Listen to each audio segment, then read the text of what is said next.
whole time you were there, you think that was She was, because they have a board in confinement, and they have everybody's names with their cell numbers and what they're there for. Like mine said PC, hers said PC/psychops. So. And as long as you were there, it always said that? Yes.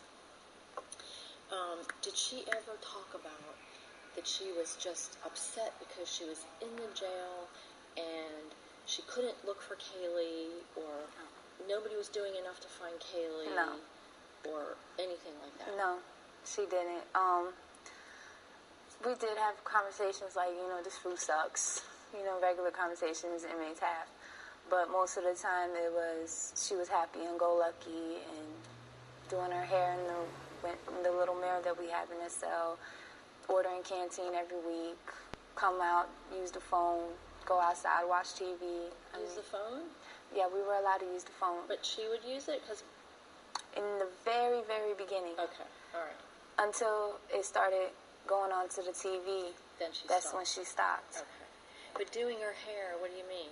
When she's like, stand in front of the mirror and just play with it and look at yourself. And she was always smiling. People, I remember, especially in the beginning, her attorney would come every single night. Well, when she has to go out to see him, the officer pulls out of the cell. She has to be shackled right here and belly chained and put shackles on her feet. Well, to do that, they will have her in the day room, and she'll have to kneel on one of the stools. People will come on the door and say, "Casey, where's Kaylee? Where's Kaylee?" Just messing with her, and she'll just smile or turn around and say something to the officer, and it didn't bother her. It really didn't. It didn't bother her at all. And like I explained to the investigators as well, you can tell when somebody has remorse. You can see it in them. They're not going to be able to smile. Even if they're smiling, it's a cracked smile. It's a painting smile that they put on their face. But when it's a family member, you can't even do that. When you have remorse over something, even when you're grieving over something, you can't. If she didn't do it, you would still see fear in her of what's going on. Where's her daughter? You didn't see none of that. You didn't see any of that. It was, her eyes were always cold, and she always had a smile on her face. Like there was no worry in the world. That's where I kind of backed up and stopped talking to her like I usually was. Why? Because you started to feel that she wasn't the type of person that I could actually have a friendship with. If your state of mind is like that and you do have an evil spirit in you, I'm not going to talk to you like that. I'm not going to befriend you. I tried to help her in the beginning. I've tried to, convince her, well, maybe you should just talk to them. And talk to who? To the detectives, anybody. I did it. So even my detective of my case asked me a few times if I did talk to her when I had meetings with him. And at one point, they actually believed that I could maybe convince her to talk to them, that it is the best thing to do, that it is right, and you're not going to bury yourself underneath the ground just for telling the truth. Well, it didn't work. I tried, it didn't work.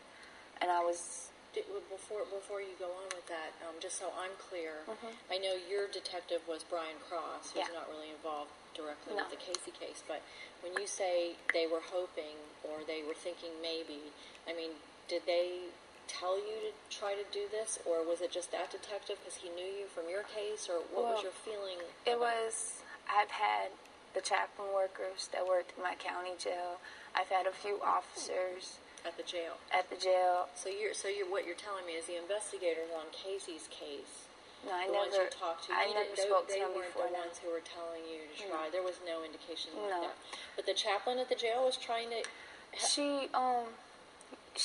I've had different, because we have different chaplains and different volunteers that come in, and they all would make comments that they believe that maybe I can convince her to just come out in the open.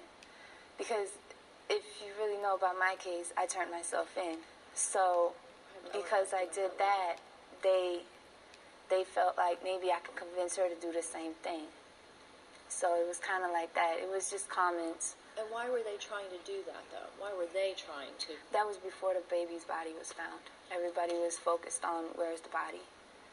That was before the body was ever discovered.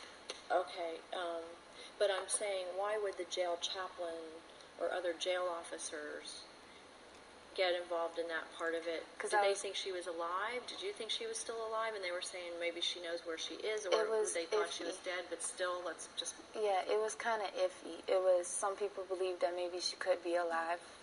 Some people believe that she is dead, but where's her body?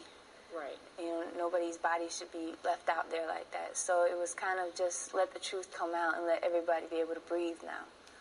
It was that type of situation. Okay. And you did try? I tried. How did you try? By explaining to her about how I did it and, you know, that it came out to be the best thing. I tried to tell her that the police isn't always your enemy. You know, explain it to her like that. The police is an enemy to criminals. They're not always enemies to people that are trying to do right. So I tried to explain it to her in that way, and she always brushed me off. What'd she do? What would she say when you... She changed the subject on me. She wouldn't want to hear it. She didn't want to talk to the police. She felt like the police was against her. They were trying to bury her, and it just didn't work. Nothing I ever said to her actually registered. But when you would do that, she didn't say, I didn't do it. She wouldn't say that either. She wouldn't say, look, it's not me, it's somebody else, and I need to get out here and find them. She never said that. Not one time. What did you make of that? I believe that she did do it. I really do. I believe that she did. Just from watching her for so long that I have, and the communication that I had with her, even outsiders that don't know her in the jail, when you watch the TV, every court date, there's the first of them, she used to smile. Now she just sits there cold. I've never seen her cry, not one time. Well, she has. She has cried at times, but... Maybe in the courts, but not in the jail. Not when you're private space. She never cried. You've never seen her cry not in the one jail? Time. I was there when the body was found, and they told her, and I called her to the window, and I said, are you okay? Sometimes you have to spell stuff out on the window. So I spelled out, are you okay? What, you mean like just writing just with finger are okay. You okay? And she was like, and turned around and said, hold on, turned around and went into the mirror, got something to eat, and didn't even cry when the baby's body was found.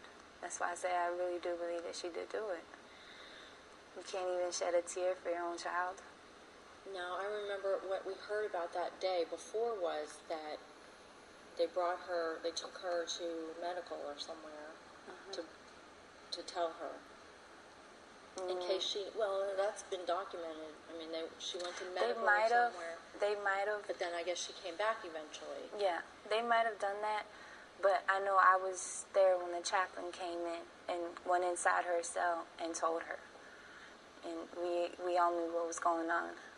So they told her in her cell and then took her out to medical, maybe? I'm not sure what happened first. Okay. Because I never knew that she even went out to medical. I know she goes out her cell a lot, so she could have been anywhere. She did. I mean, they took her to a clinic area, apparently, to tell her. But I think she also heard it on the radio. I'm trying to remember that day. She had a radio in her cell, and when somebody went in to take her to the medical area, she was already listening to the reports about it on the radio, so she sort of already knew. See, I know she had a radio. I didn't know. I didn't really talk to her. Okay, all right. The chaplain came at nighttime, okay. So all that could have happened and you don't during know what the day. Yeah, see, it was like 9:30 in the morning when they found. Yeah, I know that from reports that I've seen that it was early in the morning that they found the body. So what happened from the morning to that night, I'm not sure what happened. Because she goes out her cell just like I did all the time. Okay. So, but you're saying at night then? At night the chaplain came. And she just wasn't crying? No. And that was the chaplain. That's the one who cried too. She didn't cry. Not when I asked her. And when you asked her, are you okay, what time of day was that, if you remember? Like around the time of the chaplain or earlier? It was right after the chaplain left. It could have been